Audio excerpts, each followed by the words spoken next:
Have anything to say to the people of New Hampshire? God bless New Hampshire.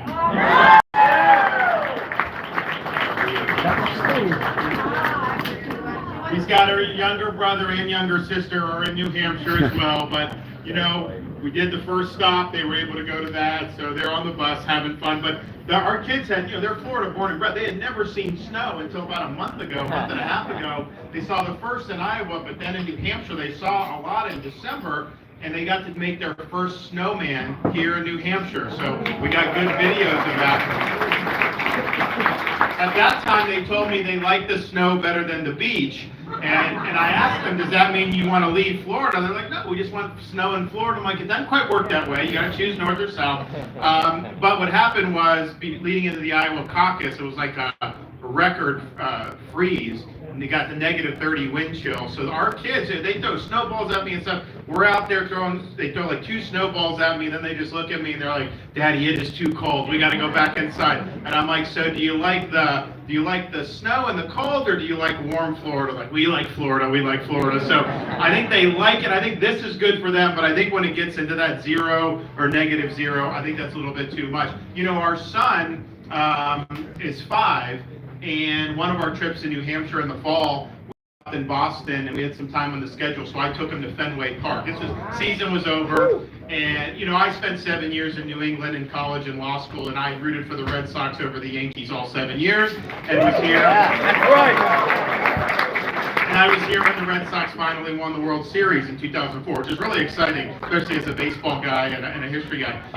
So I showed my son videos of Fenway Park, Green Monster, the history of it, and I think he liked it, and so we're pulling in to go, and as we get ready to get out, he said, Daddy, wait, I want to go see Fenway Park, but I am not a Red Sox fan. I'm a Marlins fan and a Rays fan. I'm like, all right, it's fine, whatever.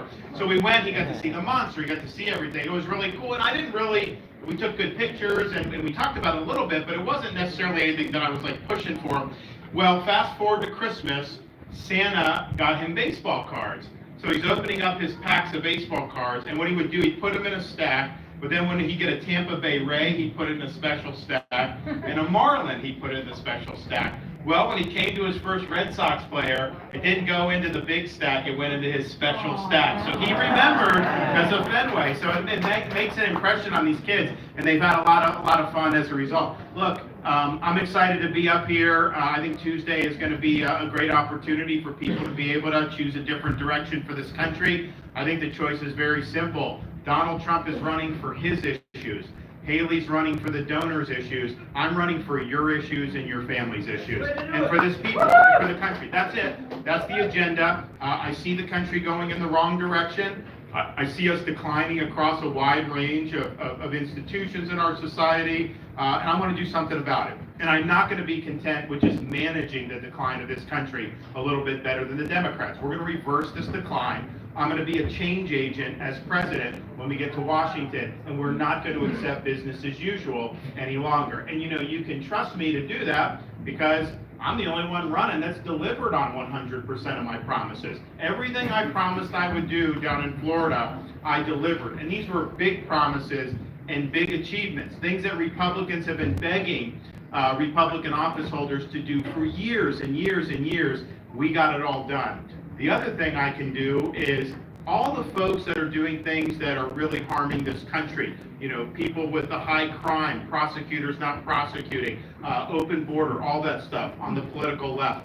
I'm the only one running that has beaten these people time and time again. I look at these Republicans in Washington, it's like Lucy with the football. Charlie Brown comes, moves the football, the Democrats win. They beat us on the budget, they beat us on the border, they beat us on issue after issue. These Republicans always run promising they're going to do all these things. Then when it comes time to actually do it, they come up short time and time again. And that includes Donald Trump. He promised to build a wall and have Mexico pay for it. Didn't get it done. He promised to drain the swamp in D.C.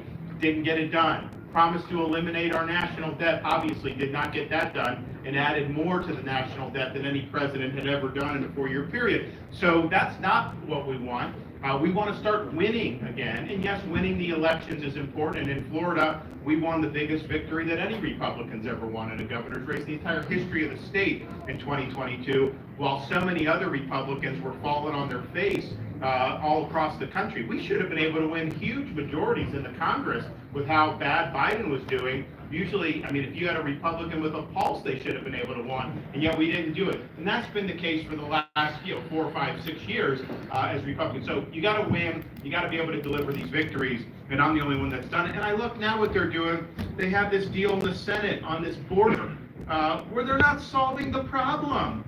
They're basically incentivizing more people to come illegally. They're going to process more people. They're going to give work permits to people coming illegally. And I'm just thinking to myself, how is that going to shut the border down? I've been going around New Hampshire, Iowa, South Carolina, all around the country talking to voters. I've not had one voter tell me that what the Senate is trying to do is what they want to see at the border. Not one voter has said that that's what they wanted to do. People in D.C. don't care about you. They care about themselves. They care about their own agenda, and they care about their own power. And we need a new sheriff in town in Washington, D.C., because I will take care of this border once and for all. I'm not just going to sit there and let this happen anymore.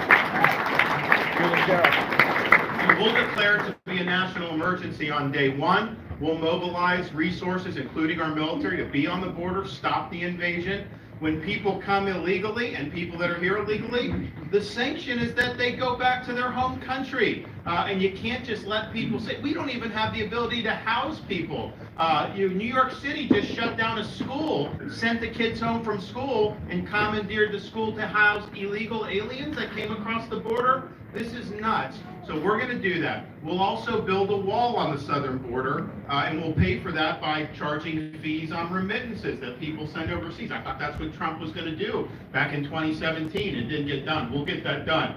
But most importantly, we're going to treat the Mexican drug cartels like foreign terrorist organizations, because they are infiltrating this country and killing our people by the tens of thousands with the fentanyl. And this is not something that's just limited to the border. Every community's become a border community.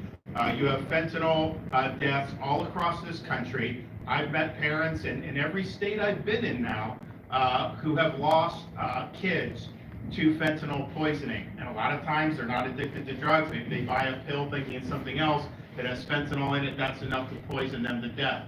And why are we just sitting here allowing this to happen? Biden doesn't care. The people in D.C. don't care. Well, I care about it. I'm going to put a stop to it. So we're going to use our military to stop the cartels and to save lives. A president not only has a right, you have a duty to fight back when people are killing your citizens. And they've killed hundreds of thousands of Americans over the last 5 years. That's more than any terrorist group has killed in a similar period of time. We would never let a terrorist group get away with it. Why are we letting the drug cartels get away with it? So buckle up. You're going to have a new regime coming in, and I will be the president that finally ends the border issue once and for all in this country.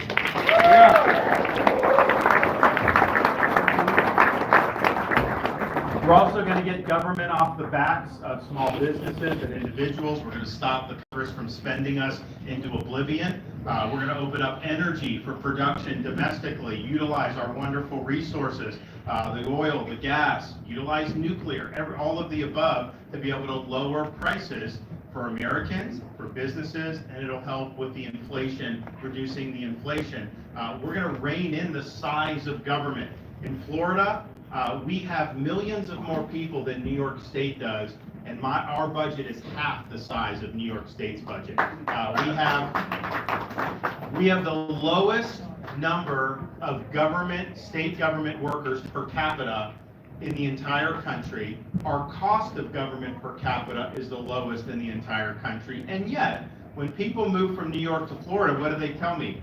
You have better roads, you have better services, you have better education, all of these things with half the footprint. So it just shows you so much of what government does. It's like you create a bureaucracy and it just naturally expands without whether that has any correlation to the people's interest. So I think we can reduce the federal bureaucracy in half. I think we can limit the scope of the federal government in terms of what it gets involved into, particularly the administrative state. That's going to be good for freedom, and that's going to be good for the economy. We're also going to make sure that we're protecting people against potential threats to freedom. One thing that they're trying to do, they want to do what's called a central bank digital currency.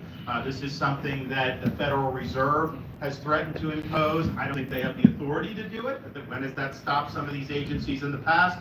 But what they want to do, they want to go to a cashless society. They don't want any cryptocurrency. They want one digital dollar overseen by the Federal Reserve, and that's the sole way of legal tender. The problem with that is they will have supervisory oversight over all your transactions, so you lose financial privacy, and then they will use the power of government to stop you from purchasing things that they think are not, quote, best for society. So, for example, maybe you buy too much gasoline, they consider too much gasoline. They'll say, hey, global warming, you can't use that much. Maybe you buy what they consider too much ammunition. Oh, you don't want to do that. So it's a way to exert a lot of control over society. And sometimes government does things that appear to be benevolent, but are basically a wolf in sheep's clothing. Central bank digital currency is not that. This is a wolf showing up as a wolf. And there's a lot of elites that want to impose this. They want to exert control over our economy, over your privacy, and over your ability as a consumer to do what you want. In Florida, I saw this early on. We passed legislation prohibiting the use of CBDC in the state of Florida. And as president, on day one, we will put an end to central bank digital currency. It'll be done, dead on arrival, and you're not going to have to worry about that infringing on your freedoms.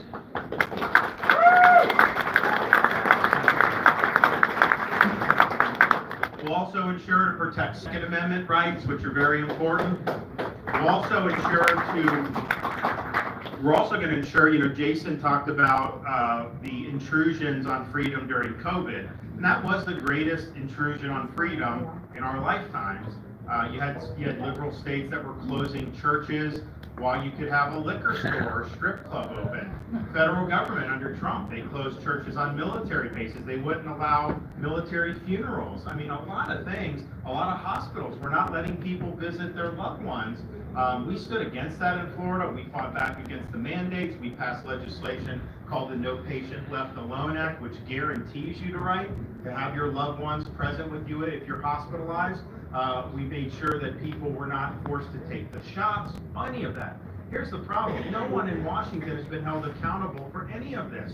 They lied about so many different things. They imposed destructive policies on this country, and they just want to move on and act like nothing happened. I'm not going to allow that. I'm going to bring a reckoning to all these agencies. The CDC, NIH, FDA, people like Fauci are going to be held accountable, because we can never let this happen to our country ever again.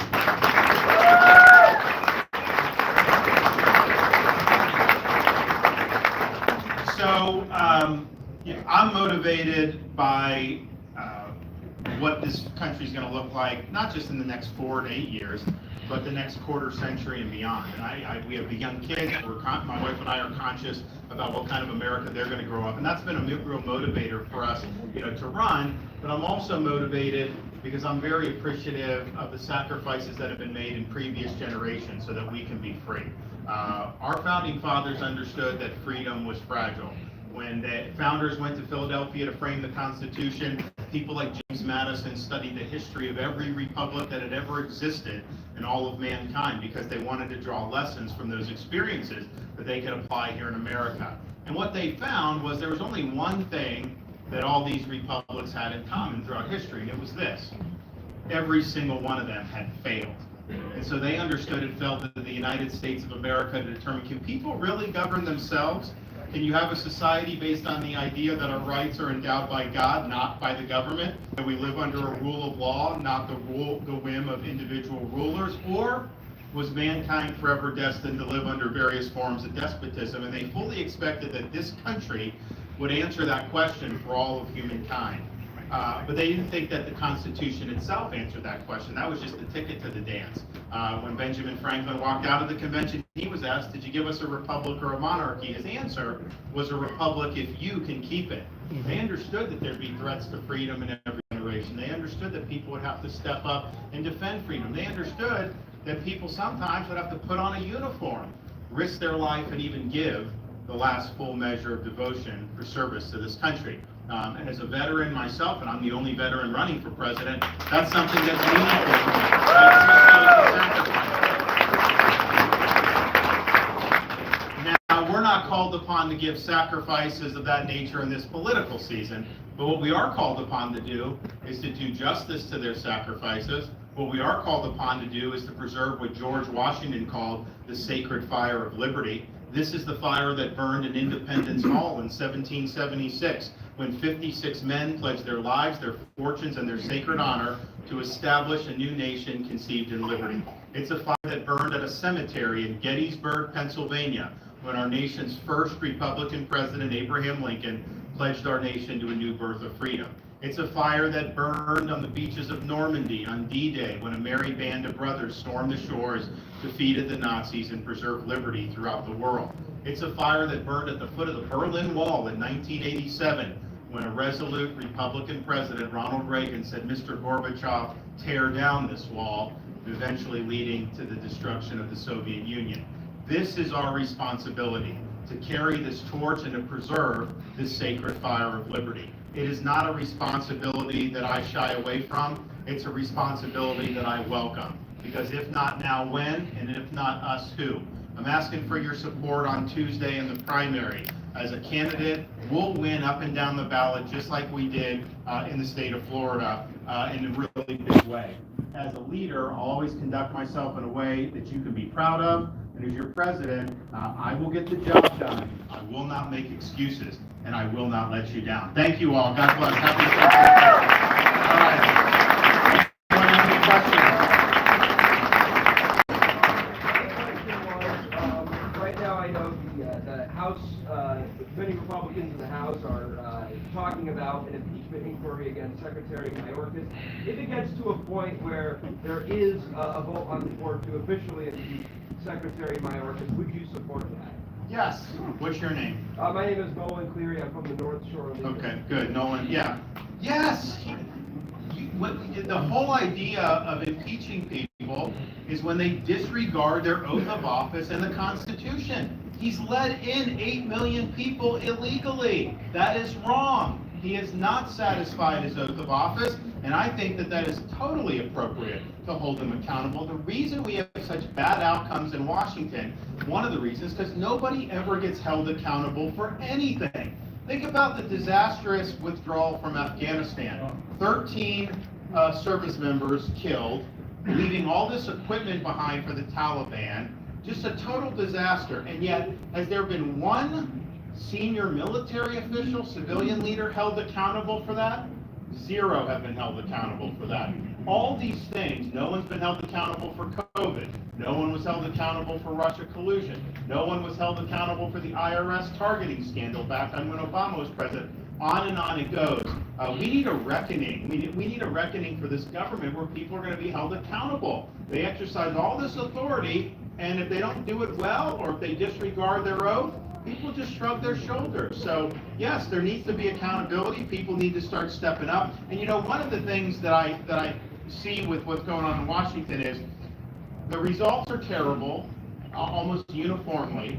And the question is why? And look, some of the people up there are bad apples, but I don't think that's it, because there's some good people that get up there.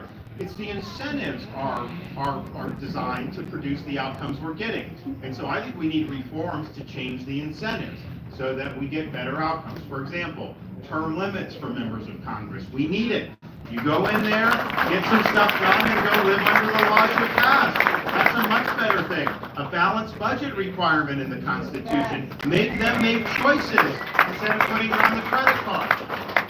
A line item veto for the president. You know, as governor, I can veto individual spending things. So you have all this pork that gets in the federal budget. If you have line item veto, you could hack all of that out no problem, it'd be really good. And then we just need to ensure that Congress is not some separate ruling class in society, that they're citizens like everybody else. And I've always been in favor of a proposed 28th Amendment to the Constitution, which says Congress shall make no law respecting the citizens of the United States that does not also apply to members of Congress themselves. Yes.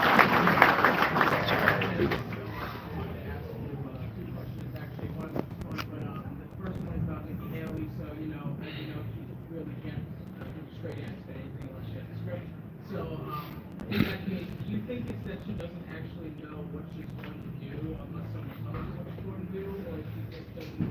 The second question is, what's your favorite chicken play? Zaxby's, Chick-fil-A? Oh my gosh. So, well, on the chicken thing, this is a source of controversy within our household because we've got 3 kids that like chicken nuggets and chicken tenders. And so if you judged it based on the percentage of our annual income that we spend, clearly Chick-fil-A would be far and away. It's interesting.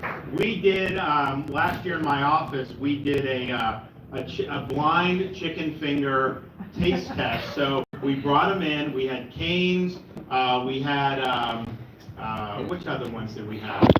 There's a local one, Guthrie's. I don't think we had Chick-fil-A. I think we had a different one. They did, and Cane's, Raising Cane's. Do you guys have Raising Cane's? Yeah. Oh, you do? Okay.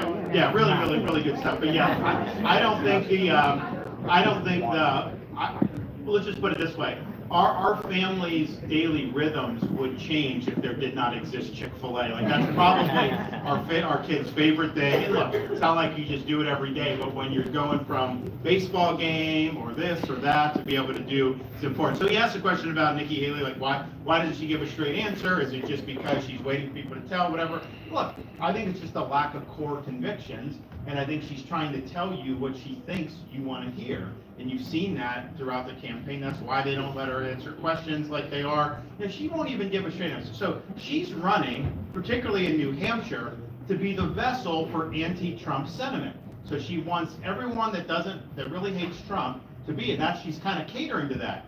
But on the other hand, she's positioning herself that if Trump's the nominee, she can be the vice presidential candidate. So when she's asked about that, can you categorically rule out ever accepting the vice presidential nomination if Donald Trump were the nominee? She gives a word salad. Oh, I don't play for second, blah, blah, blah. I was asked, would you ever be Donald Trump's vice presidential nominee? And my answer was simple. No. That's just what you can say. So I think she's positioning herself.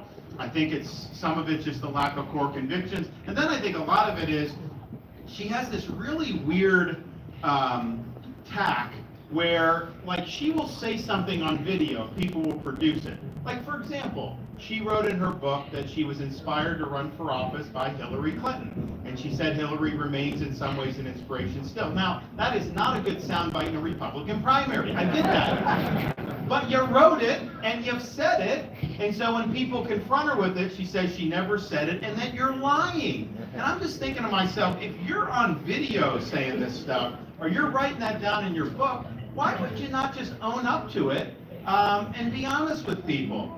Some of the things she's tried to do in South Carolina, tried to raise the gas tax. She's on video saying it. Just admit that you tried to do it and say maybe now why you've changed or whatnot. She said a couple months ago that she wanted for social media, she said her first day in office, she's going to demand that everyone has to give their names to the social media companies. She's like, I want it by name. And like a lot of people are like, what? Like that's government overreach. And so she had to backtrack, and then now when she's asked about it, she said she never said it. She's on video saying it. So it's just odd that you take that tack, because I don't think that that's effective. I mean, if someone confronts you and you say you're lying, and then you see the video of them saying it, to me, I think they just lose credibility. But that's kind of how she's planned on all this stuff. But she has not given a straight answer about being Trump's vice presidential candidate. And think about this. This is the first in the nation where there was no debate in New Hampshire. I raised my hand. I was ready to be there last night and on Sunday. The CNN was going to do one. I agreed to do both. but neither Trump nor Haley would do it. And I think it's because, when you get up there, your record becomes an issue. I'm proud of my record. I'm proud of my vision for the country. I'll go up there and say,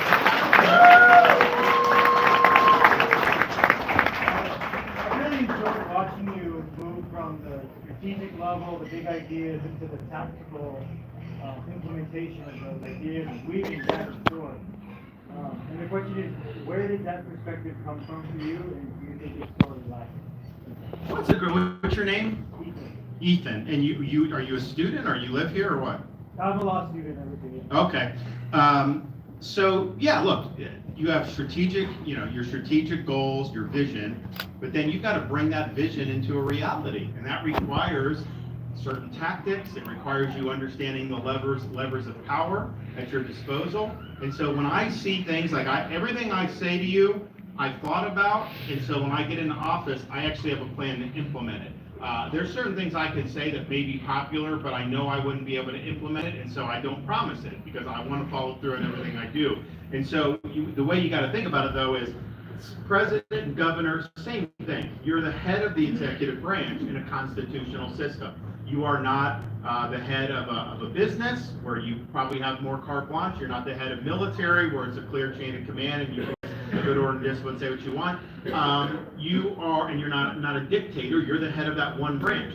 There's a legislative branch that checks and balances you. There's a judicial branch, and then there's a bureaucracy that sometimes will try to trip you up. So everything you do, you got to have in mind, how do I get it through this system and get it to stick? And there's some things you can do without any help from anyone. I mean, the President of the United States has certain powers that doesn't require Congress, and there's others that do require Congress. Same thing with governor. So I'm mindful of that, what levers of power I have to be able to bring this stuff to fruition. But the goal is to get this stuff to land. Trump, he had a lot of good policies on regulatory policy, energy policy, all this stuff. The problem is he did everything through executive order. So the day Biden took office, Biden reversed everything Trump did. And there are times you need to do executive orders when it's pertaining to the operations of the government. So for example, I will do an executive order telling all federal agencies they are prohibited from working with tech companies to censor speech, because they have done that with the FDA. We're not going to let them do it. It's a violation of the First Amendment, first of all, because you can't do through a private company what the government couldn't do directly. And there'll be times you do those executive orders, and we're gonna reverse Biden's executive orders on day one. I'm also not going to do, Trump, he left a lot of the Obama holdovers in positions in like the National Security Council, and they ate his lunch. I mean, they kneecapped him all the time. I'm getting rid of all the Biden holdovers on day one. I'm not going to have people working against us. You got to have people all hands on deck. So a lot of it is just understanding that to get stuff done in a constitutional system with separated powers and checks and balances, it requires that you understand the leverage points that you have to be able to bring all this stuff into a landing. And there's a lot of leverage on Article 2 of the Constitution. Yes, ma'am. Two questions.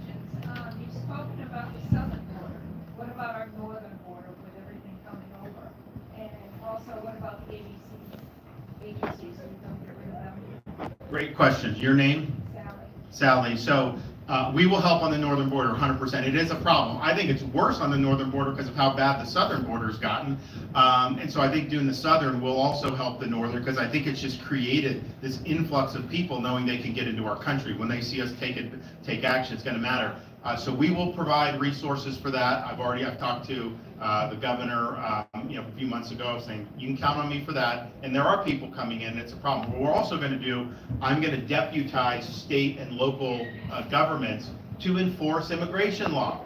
So if you have a sheriff in the northern part of New Hampshire, they should be able to catch people that come illegally and just put them back across the border. Why do we have to give them a sheet of paper and tell them to come back for a trial 2 years later? What kind of disincentive is that? So we'll empower states and locals to do it. So we'll help with more resources, but these are great resources at our disposal. Biden does the opposite.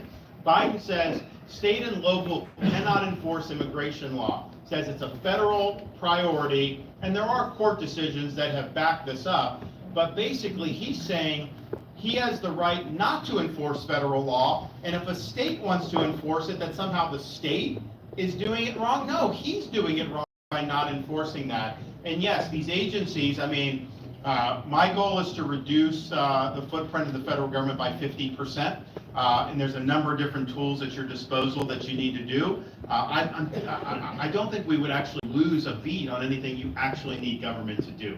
I look at some of these things, they go, like one of the things that bugs me is TSA and flying in these areas. And it's like, I mean, so my wife and I went, back when I was a U.S. congressman. I was a U.S. congressman for 3 terms. I have recovered from that experience, believe me. Well, we did a trip to Israel. And we didn't have kids yet, so she got water from the Sea of Galilee and brought it back that we would use for baptisms when we had a family. And so it's like, it was basically just a plastic water bottle like you could buy at a gas station. And so we're bringing it, and she's like, oh man, are they going to make me spill this out? So we go, this is Israeli security. These guys are actually trying to prevent terrorism. This isn't just theater. So we go in, and we're like kind of trepidate. We're like looking at it, we're kind of weird. And the guy just looks at it, and we're like, is this okay? He's like, yeah, it's water. Who cares? Take it. So it's like, fine. TSA would have made you spill it out. They'll have a grandmother take off her shoes, and they do all this stuff. And I'm thinking it's like, and then anytime Special Forces runs exercises, they get through every single time. Like every single time. So it's like, wait a minute, why do we have this big bureaucracy that's not actually adding to security where you could do it at a much lighter footprint by just recognizing that some people clearly are not going to be threats. So there's so much you can do. So I think we can reduce by 50%. We're going to rein in the scope of the agencies as well. I mean, you think about how some of these agencies have been weaponized, where you have the FBI surveilling parents going to school board meetings, where you have memos being circulated in the FBI saying observant Catholics are potential terrorists. Not only is that wrong, not only is that weaponizing against innocent people, it's mission creep. They should be focused on stopping crime. They should be focusing on preventing terrorists from coming into our country. They should be focusing on the things we need federal law enforcement to do. The more they get into the more political stuff, that's bad in of itself, but it also limits their ability to actually do the job we need them to do. And so many of these agencies, have just fallen on their face time and time again. So more accountability, a smaller footprint, and a more limited scope is what you'll get from me. Yes, ma'am. I actually got selected by ABCWMUR to ask the audience a question at the debate the other night. I didn't get a chance to ask it. I'm going to ask you now. I was a caregiver to my parents for 8 years. My husband was the primary caregiver for his parents for 15 years. Nationally, $400 billion a year is provided of free care in our country by our family and friends. With the shift in the demographics, there will be a greater need for caregiving in the future, especially since most people want to remain in their own homes versus the nursing home. My question to you is, have you been a caregiver, and do you believe there is a role in the federal government to help folks provide care? Well, sorry you didn't get to ask that question last night. It wasn't account of me. I was ready to be there. It's sad that we weren't able to do that. But so I am not a caregiver. My wife and her sister have been involved with her parents, but in Florida, this is a big deal, and we see it a lot. And I do think there are things that I would support the federal government doing, everything from tax incentives to helping local communities. We've done stuff in Florida that has made a difference, but there's a lot more to do. And you're right, the demographics are going to continue to make this a pressing issue. I also have a state that continues to grow. People continue to move there. So it's something that we're sensitive to. We're willing to work with you as president. Thanks for that. Yes. Yes. Go ahead. Can you speak to your plan with harmful gender ideology out of public? And your name is? Stacy? I'm sorry. Daisy. Okay, good. Yeah. Do you have kids? I do. Okay. Yeah, look, we need to, in this society, to agree, let kids be kids. Don't be injecting this stuff into the curriculum. The reality is, in places like California, they will teach kids in elementary school that their gender is fluid and that they can change it, and that's a choice. That is inappropriate. That is wrong. And in Florida, we don't allow that to happen.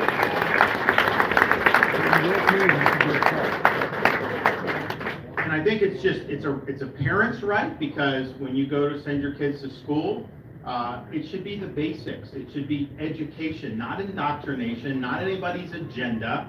Just teach. And here's the thing. It's inappropriate to do, period. And then when you're focusing on that, what are you not focusing on? Are we doing so well as a country in math and science and reading that we have the luxury of doing? No, we don't. So we need to double down on the basics, on core academics. So in Florida, parents are protected from that being in. They have the right to inspect the curriculum being used, and so if they do try to put it in, they can object. You know, the media will say things about like, oh, you know, Florida's banning books. We have not banned a single book. That's a fake narrative. If somebody has a book that has pornographic images in it in 5th grade, that's inappropriate. So a parent's allowed to object, and if it's outside of state standards, then it gets removed. But that's not banning the book. As adults, if that's something that you want to see, you have a right to do it. Heck, you want to see adult material, go review Hunter Biden's laptop for all I know. But let's keep it away from kids. It's wrong. And so there is a movement across the country to do this.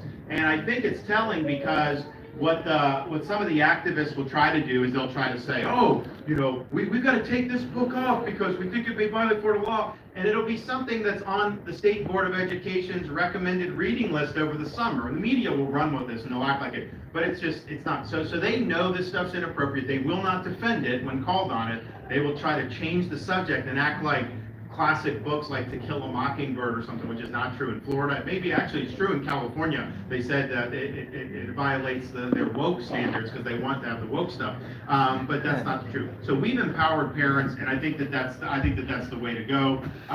Florida, or excuse me, as president, I think the Department of Education is a disaster. I want to have states and locals be in charge of the curriculum and get the Department of Education, Federal Department of Education, out of this. We should just block grant the money. One of my friends, Thomas Massey from Kentucky, he's got a piece of legislation to sunset the department, and you have like 4,000 bureaucrats in federal DOE, and it'd be like about $500 million a year that you could take and just block grant it to the states. So the states would have more control and more money, which would be really, really good. But I wouldn't impose a federal curriculum mandate, because I think ultimately this is something for state and local. Anybody, though, that's getting federal funding, I do think we have a right to condition that so that they're respecting parents' rights. And that should be true all across this country. So, yes? So how would you accomplish your goals and unify the country in the face of such corrupt media? Questions about, okay, corrupt media. Like, here's the thing. It's like, I don't understand why they do some of the things they do. Obviously, their reputation is low, but they keep doing. So, for example, in the Iowa caucus on Monday, I had announced I was doing in New Hampshire the next day, CNN televised town hall at 9 o'clock, and then we were doing another town hall that I guess our folks put together in the mid-afternoon. So the plan was, to fly from Iowa, mid-morning, get up here and do it. And that was known. Well, being the kind of guy I am, I'm like, do I really need to sleep in? Like, what can we do? And so we found out we could actually do an event in South Carolina if I did. So we stopped in South Carolina, did a rally, and then flew to New Hampshire. And the media said that I was skipping New Hampshire just because I made a stop in South Carolina. And I'm just thinking to myself, like, what? And then they were trying to say that I wasn't doing events the other day. I've answered more questions from voters in this state than Haley and Trump combined have since the Iowa caucus. It's not even close. So I don't know why they do some of this stuff, but we are in jeopardy. I mean, think about it. No WMUR debate. No debate period in New Hampshire. And I don't think there's going to be a single presidential debate between now and the November election. I don't think there will be. Trump will never debate in the primary, that's for sure. Haley now won't debate in the primary. Biden, I don't think Biden would debate me in the fall. I don't know about Trump Biden, but probably not. So we'll probably go through that with just that. People aren't answering questions from voters like they should be anymore. In Iowa, we went door to door a lot of times, and we're working that way. So what it ends up being is like the candidates are going to be picked by the media because it's all about the media coverage.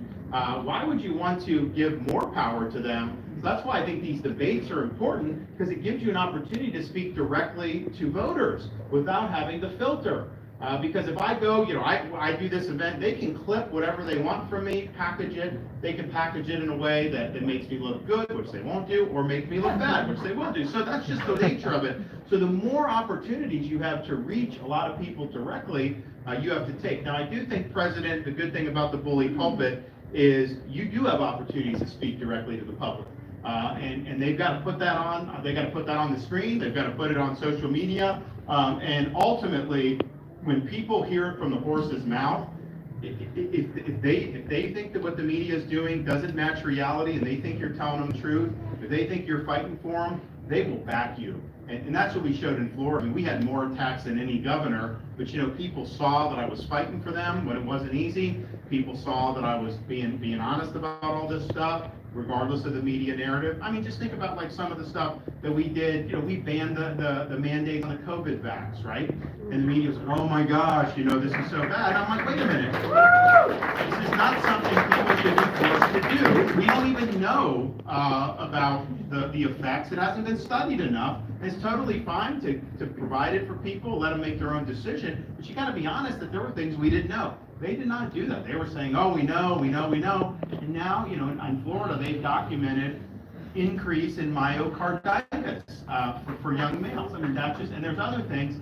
And so but I was always telling the truth. They were attacking me as being, quote, anti-science, just like they attacked me when I opposed lockdowns as being, quote, anti-science. First of all, how is closing a business science? That has nothing to do with science.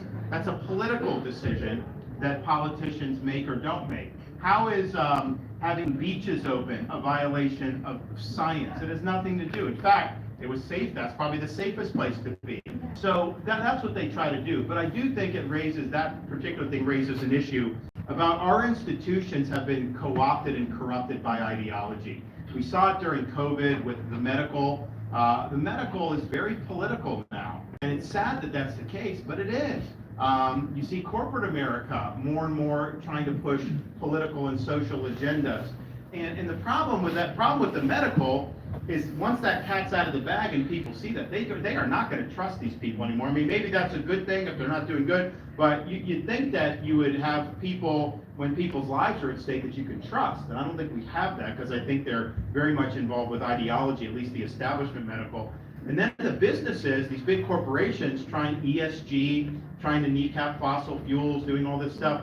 That, first of all, that's wrong. It's not good policy, but it's also, wait a minute, are we just going to have like top asset managers get together that manage trillions and trillions of dollars, and they get to put their thumb on the scale and change our society without ever standing for election or going through a constitutional process? So it's a way to take power from the American people under the Constitution and give it to a handful of very wealthy, entrenched companies.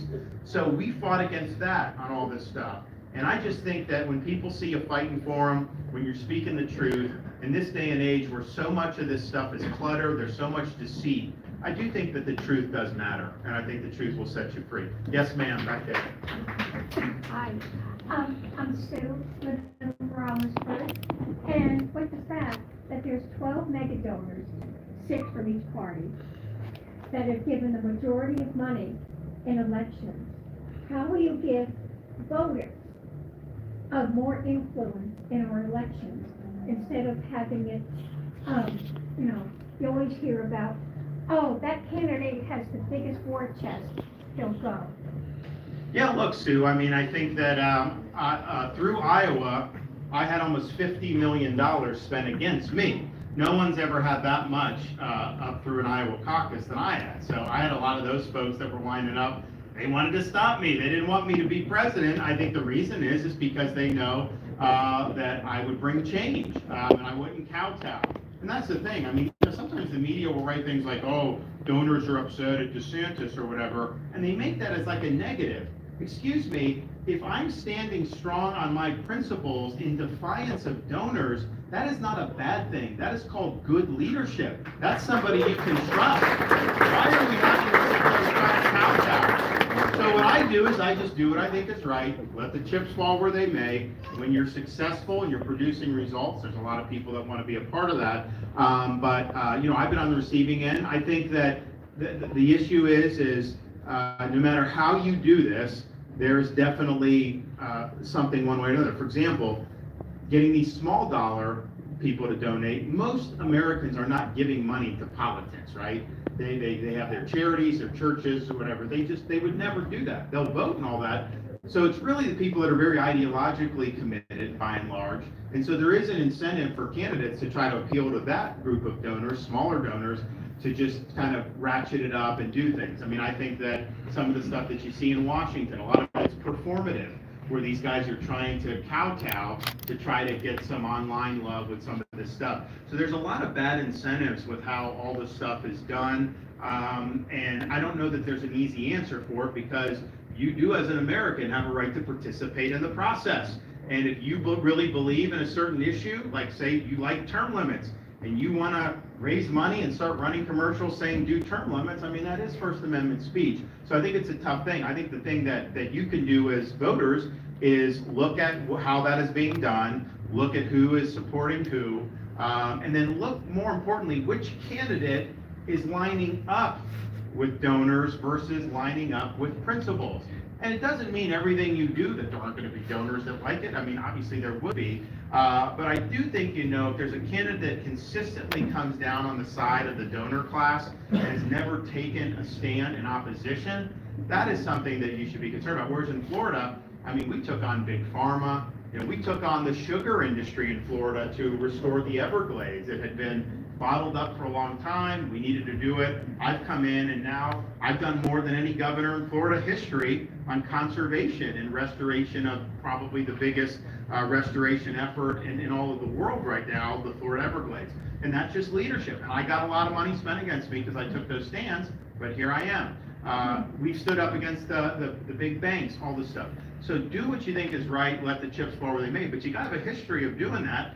And I think that if you look in Washington, healthcare, we need lower costs for healthcare. Well, if you're not going to be willing to stand up to big pharma, big insurance, we're never going to actually have reforms that are going to benefit individuals and patients. That's just the reality. So who has a history of actually standing up and fighting for people versus who has a history of caving to big donors? And I also just think, like, you know, like Haley, you know, she gave almost $1 billion in subsidies to Boeing when she was in South Carolina.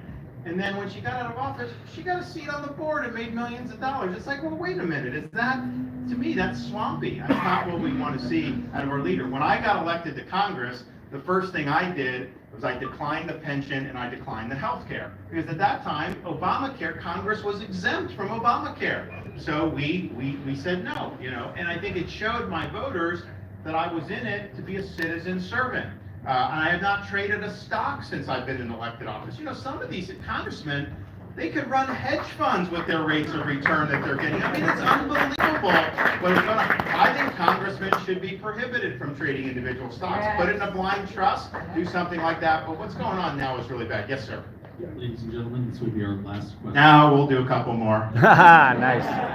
My name is Nick, and I'm putting you into the position. You've been there for 6 months.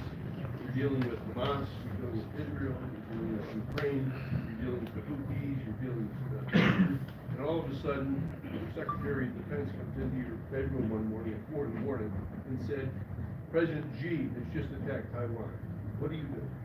Well, that's a great question. I think the good thing about electing me president is Xi's much less likely to do that with me in the Oval Office, because I think what you're seeing, and there's a lot of factors, but one of the reasons you're seeing a lot of this stuff is because people see a weak president and a weak America right now. What do you do?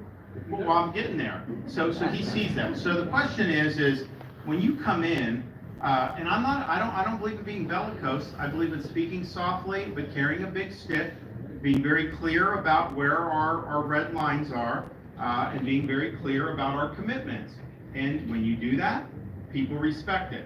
So we will come in and immediately commence a naval buildup to be able to implement a strategy of denial against Xi and China, with not just respect to Taiwan, which is important, but not just for semiconductors, but because if they can get out of the first island chain there that's been hemmed them in for so long, they're going to dominate the Indo-Pacific. They're going to dominate shipping, they're going to dominate the economy. You will feel that as an American, and it's not going to be something that is going to be good. So I think it's still deterrable. I don't think on the current course under Biden it's deterrable, but I do think it is deterrable. So the goal, I'm a peace through strength guy.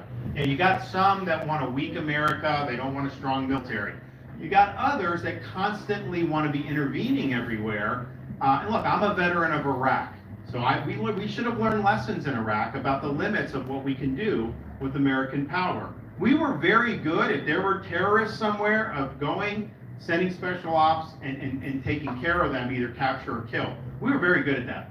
But when you say we're there to create a democracy in the Middle East, well, wait a minute, that's a whole different ballgame. That's nation building. We can't do the nation building. And I was there within like 48 hours of being on the ground in Fallujah. I'm talking to like these tribal guys, and their view of freedom was not our view of freedom. Live free or die, like get the government off our back, right? That's not their view. Their view was freedom was submission to Sharia law. Well, we would find Sharia law to be very oppressive, but that's what they wanted. So you do that. So my view is peace through strength. We are not just going to willy-nilly intervene. I think when we get overextended, I think it weakens America. I think it makes it easier for Xi or some of these others to be able to do. But that's the number one threat we face is China. So we'll have a foreign policy that views the Indo-Pacific as the most important theater, similar to how we viewed the European theater after World War II. During the Cold War, it's the most important theater. Our European allies need to step up and do their fair share. They cannot rely on us to provide all their security.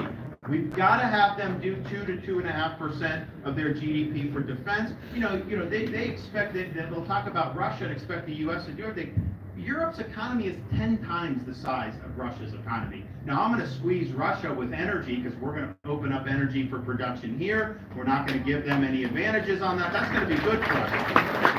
So there's a lot of different things, but I think that when you're just strong, our allies will know, look, if you're allied with us, you have a good friend in the United States. If you're opposed to us, you're an enemy of this country, just tread lightly. We don't mean anybody harm, but if you try to impose harm on us, you'll wish you never did it. And that's really the way you got to go. And that's how I think we've been successful in foreign policy over the years. Yes. I got two things. The first one is, and this isn't to take away from Jonah's question at all, but I don't really believe that you or any other individual can bring peace within all the people, correct? It's got to come from us. We talk about accountability. We need to start taking accountability for what we do and how we act. The second thing is that I'm just... Well, I'll let you do that, but and your name is? Jamie? Jamie, I think you're right, but I think a leader can help with that. You can help, but it can't fall on you. For example, it's like, you and I may agree on an issue, great. Maybe we disagree on an issue. I'm going to lead, I'm going to pursue that, I'm going to do it. Not everyone likes the decisions you make. And so every time you make a decision, you can upset some people, there's no question. The question is, as a leader, do I want to go out of my way to be causing controversy or upsetting people? I think obviously Trump would do that. He'd stir up the hornet's nest, and a lot of people really just didn't like him as a result of that. And I think Biden has done that. When he gives that speech in front of the red background, where he's like shaking his fist and saying, that people that supported Trump are like basically enemies of the state, that is not good too. So I think a leader can do it. I think in terms of setting a tone, you're right, it's not going to be there. And his question is true, because the media is a big source of division in this country. That's what sells. That's what gets the clicks and the eyeballs, to just run a newscast for an hour saying, oh, more Americans are being employed. Oh, the southern border has now been secured. It's stable, this or that. That doesn't sell. What sells is trying to pit people against each other. I remember, I'm a big supporter of law enforcement in Florida. I just think that how they've been treated by the media and by other people over the last 10 years has been disgraceful. And there was one example, there was a situation in Ohio, this happened a couple years ago. Police officer was called, and it was one woman was chasing another woman with a knife, trying to kill her. So the one woman that's being chased calls, said, I'm going to... So the police officer shows up, and sure enough, she's got the knife. She doesn't respond to command, so he engaged with deadly force. And the two women were African American and the cop was white. So the media, obviously, you know what they're going to try to do with that. Well, here's the thing. When NBC Nightly News did that on thing, they edited the 911 call to take out where the victim was saying that they had a deadly weapon. And then they edited the video from the cop's body cam that showed the deadly weapon. So I'm thinking to myself, why would you do that? They're doing it because they wanted people to think that this is a rogue cop who's just exercising power illegitimately of someone against a different race. And I guess the question is as Americans, you know, we don't have to put up with it. I mean, we can change the channel. You know, we can fight back in very different ways. But that's a huge thing. Social media is another big thing. Because people are in their own silos, you can kind of figure out what kind of information you want. So that's all you get. And like, look, that's fine. I mean, I run into voters of different persuasions that I clearly know where they're getting their information, just based on some of the stuff. And, you know, I think it's good to have your assumptions challenged. I think it's good to have information coming in that may not necessarily fit your worldview every time. You don't want to have a narrow, but that's what social media, I think, is helpful. So I think there's a lot of issues. Your second question. The other question is, if it's kind of like something I have not heard addressed yet. So, you know, I was in the military. I was law enforcement in the military. There's a whole lot of stuff going on with the DOJ and right down to the, I break it down into the Secret Service. And right now, I'm like, how has a lot of this stuff been going on? The Secret Service is right there. Are they turning a blind eye? And what are we going to do to ensure that the Secret Service is truly doing their job as a law enforcement agency? One of the most important agencies we have in the country. Well, what is it that they're not doing? Well, just things like, how did, again, everything's in the news, right? So trust half, so the other half away, and then question the other half of trust. The documents that Biden has on his documents, well, Secret Service is written all the time, so how does it get access? There's just a lot of stuff, Well, and not only that, I mean, show up in the White House and, we don't know where it came from. Well, no, exactly. I mean, How like. do I have faith in the Secret Service? I don't. I have no faith at all in any of our justice. Well, the one thing that my wife and I, so she mentioned, like, this mysterious cocaine found in the White House. See no evil, hear no evil on that from the law enforcement. But the one thing we can promise, my wife and I, is the only thing our young kids are going to be bringing back from the White House is homework, not cocaine. So you're not going to have to worry about that. Not going to happen with us. But obviously, I mean, that was a weak investigation. I mean, like, how do you not But what are you do going to something? do to ensure that stuff like that's not happening, that the Secret Service... You gotta fire people that aren't doing a good job. Yeah. You gotta have accountability. You need a culture of accountability. So, for example, I will say, if you are anyone that goes abuses their power, you surveil parents going to school board meetings, FBI, you're fired. If you do things that cross the line, you're fired. It's got to be automatic. You got to have that culture of accountability. And if you don't, you're going to continue to get the same outcomes. And our founding fathers understood, because they understood human nature. They created different branches of government. They created checks and balances, because their goal was, anytime one got powerful, you check it and put it in place. Well, what's happened is this bureaucracy has grown. The Congress keeps feeding it without holding it accountable, and the president has not imposed constitutional accountability on it. So you have an accumulation of power, human nature being what it is, of course it's going to be abused. That is an iron law of political physics that our founders would have predicted. So I'm going to come in, we'll be a new sheriff, we're going to bring accountability to all the agencies, and you got to be willing to do it, and there's not going to be any sacred cows. But particularly like an FBI, you talk about an agency like 20 years ago, I know almost every Republican thought was a good agency. Now it's lost the trust of the American people. And I was there when they were doing the Russia collusion nonsense, and it was a total fraud. And so it's tough, because as a veteran, I mean, when I was in Iraq, for example, I mean, we worked with the intel agencies, we worked with FBI, obviously the military services, and so it's like, yeah, so, I was conservative then. If I thought about the federal government, I didn't like IRS, I didn't like, the liberal agencies, but I would have liked DOD, FBI, the intel, because I saw them, and I did. And then to see what's happened there, we need a lot of stuff to be done. All right, anyone else? Yes. What's your name?